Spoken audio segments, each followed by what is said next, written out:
Hi, my name is Paige Burns, and I am doing my research misconduct presentation on an article called Former Postdoc Who Admitted to Faking Data Pleads Guilty to Attempted Forgery. So the researcher presented in my article goes by the name of Yorios Laliotes. He was the second best at the University of Crete Medical School and is a postdoctoral fellow from the Ohio State University, where he studied cancer and genetics, and Johns Hopkins University, where he studied oncology. His research in cancer mainly focused in lung adenocarcinomas. His research specifically focused on how it interacts with SPT6 or IWS1, a transcription elongation factor, can regulate multiple steps in RNA metabolism such as elongation and splicing. Also trying to prove that AKT3, a key protein in growth and development, phosphorylates IWS1, altering RNA splicing and promoting the growth of lung adenocarcinomas through the ERK-dependent pathway. He discovered his hypothesis to be proven true based on the data he was presented. He was first charged with fraud as he faked an email address using his principal investigator or PI's name, where he sent 2 letters of recommendation pretending to be college professors to certain employers. These were just allegations at the time, but he was eventually indicted for these counts for a fraud and forgery, but pleaded not guilty on all accounts. The official Office of Integrity then found some red flags to appear in the work done by Laliotis.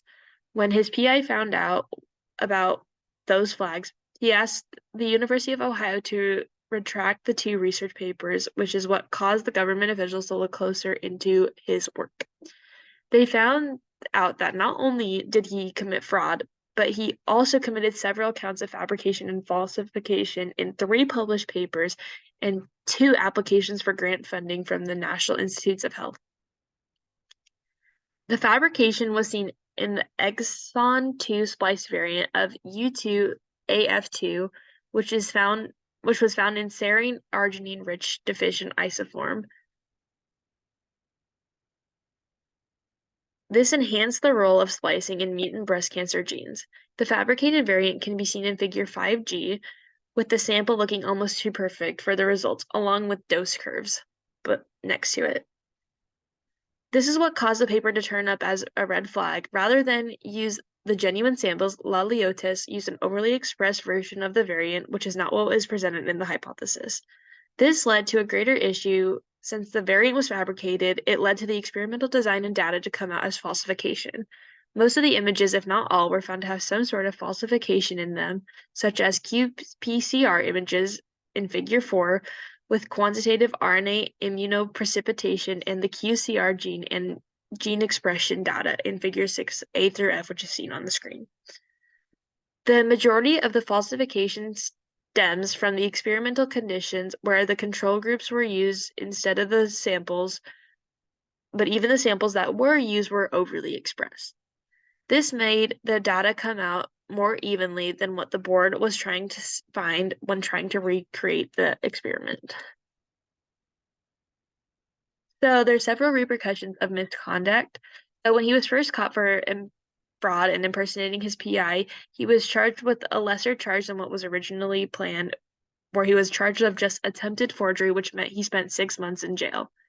He also was not allowed to have any contact with his PI or partake in any medical exams for 4 years. The overly expressed U2AF2 protein led to 2 of his other articles being retracted, along with other cancer research that he had being flagged. By not maintaining a high integrity, any proposals that he also had along with that were docked as false. Any research he wishes to perform now is now under a supervision period, which essentially means he is in a research facility in a closely monitored and all his data is picked over to ensure all is checked out. Yorios Laliotis' career will never be the same after his break in the integrity of science, as all officials and review boards will forever question his work. When someone breaks the integrity of research, the trust is broken. Nothing he can say will ever be taken seriously. In a field where trust is so important, this is a big deal. Since the institutions were the ones who report the misconduct, they will go unscathed, as in the eyes of science, they did the right thing. As for the co-authors, it was never said what happened to them, but I can only assume that they are also under a supervision period to ensure all their data is accurate and precise scientifically. The poor decisions of one person can lead to severe consequences for not just themselves, but for all parties involved. It's a ripple effect. Especially considering this research was about cancer, the scientific community can see this as a major loss of precious resources, money, and time, as it did not help any progress of any sort. The community may also blacklist him by not allowing him to work at any important facilities due to his tampered name. Thank you.